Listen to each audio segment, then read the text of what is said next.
Well, greetings viewers, and thanks for joining me for this part of the LS swap on the Chevy shop truck. Now, unrelated to that, I have a cool new hood scoop. That's all you get to see, that I'm putting on the hood. The inside here needs cleaning. Yeah, I said I was going to take the fenders and stuff off until I saw how much rust I had to deal with, but we still got her out in one piece. I'm going to tell you what I did and why, and of course how I avoided the giant mess this time. Now you can see the cross member for the transmission still under there. That will come out before I stuff this back in as one unit. I'm going to be removing all the wiring for the old 5.7 that I don't need, and everything under the hood that isn't going to be used anymore, like this and that. Those cables, throttle and kick down, or the cruise control and throttle. The kick down went with the engine transmission cambo. I will clean up and paint and make this look presentable. I'll go along with that, or I'll go with you. I'll take you with me on that when I eliminate all this, so you'll know what you don't need and what you do need to keep. This came apart so much easier than the other one did. What we did here, we cut the exhaust up tight on both sides. I cut the fuel lines. They both bolt together to the return and the filter. I cut them on the, this side, so that when I go back together with my new braided steel lines, there's a kit you can buy. It's pretty inexpensive. I'll go over that when it gets here. I don't have it yet, but it'll bolt you right up. Everything LS swap is totally available. Just punch in OBS LS swap and shit comes up, that you need. Old transmission cooler lines, not going to use. Transmission cooler lines from there, going to use. These power steering lines, not going to use, so I cut them.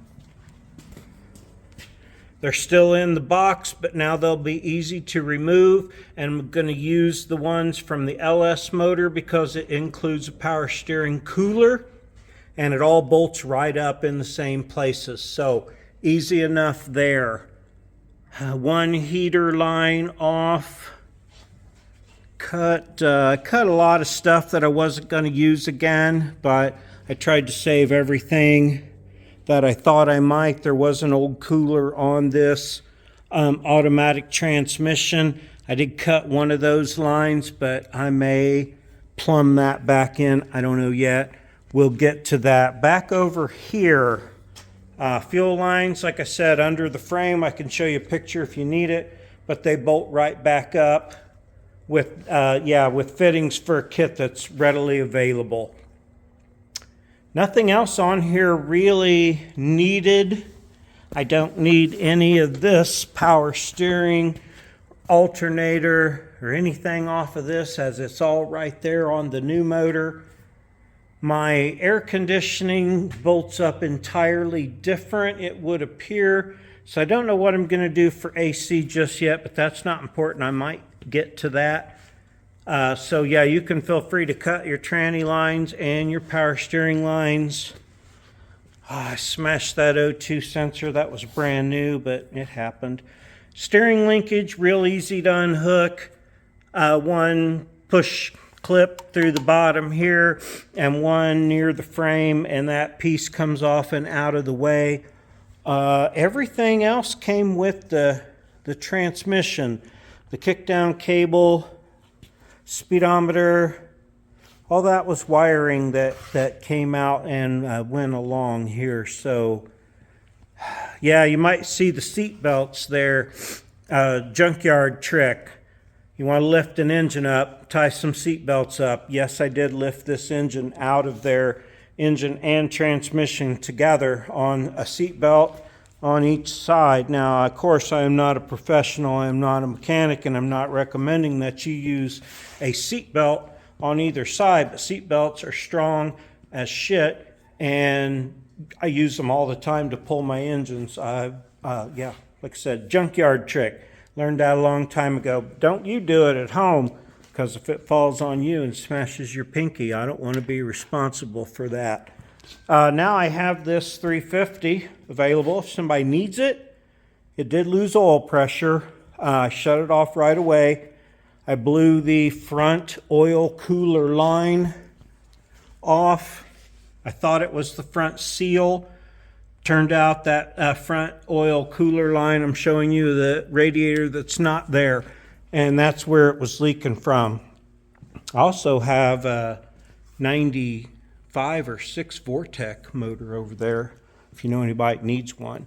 So a bunch of this I'm not going to use because all of this is on here. I can hook up my power steering going on, maybe a bit too long here. I did take the fan off. I did get a fan for this. I need one for that screws on. Next step is going to be clean up. I didn't make much of a mess because we stopped and let the transmission drain and then used pans. Made a little bit of a mess, but not a terrible mess. I'm going to reroute that brake line maybe that somebody fished in under there. It wasn't me. Could have been, though. It looks like something I'd do. I love this truck. Can't wait to get it back on the road. I'm a lot closer now. So you didn't really miss much. The motor mount bolts down here are 5/8 in the front, 11/16 nut on the back. They were easy enough to get out. The motor was easy enough to raise up with the oil filter and the starter and everything on it. Lots more room in here than the other truck. I don't know why I have to change my oil pan. Somebody tell me why I have to change my oil pan. Is it because it's too deep? I'm going two-wheel drive GMT 400 platform, GMT 800 platform.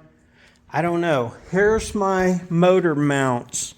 Now I was talking to another buddy who did a swap, and he said, I got this set of universal fit motor mounts from LSX Innovations. I did not buy these. I don't know how much they cost. These holes with the countersink, you bolt to your LS motor.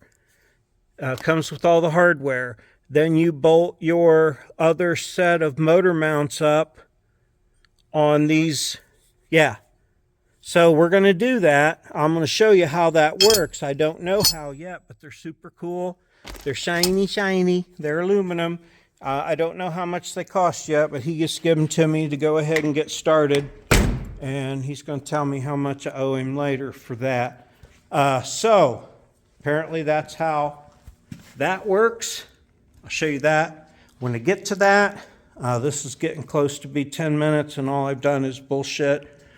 Got a nice stack of tailgates. Going to make some cool flower boxes for the driveway edge at the road here on my house. That'll be cool, I think. Okay. Well, I hope you're as excited as I am to get closer on the LS swap. I know it's been a little bit since we first started it, but it's back underway again. Got my transmission over there, engine over here, ready to get it bolted together, ready to throw it back in here next weekend probably. So I sure appreciate you for joining me out here for some of the best mediocre automotive content on YouTube. I appreciate you. I love you. Oswald appreciates you. He loves you. Have a super great day.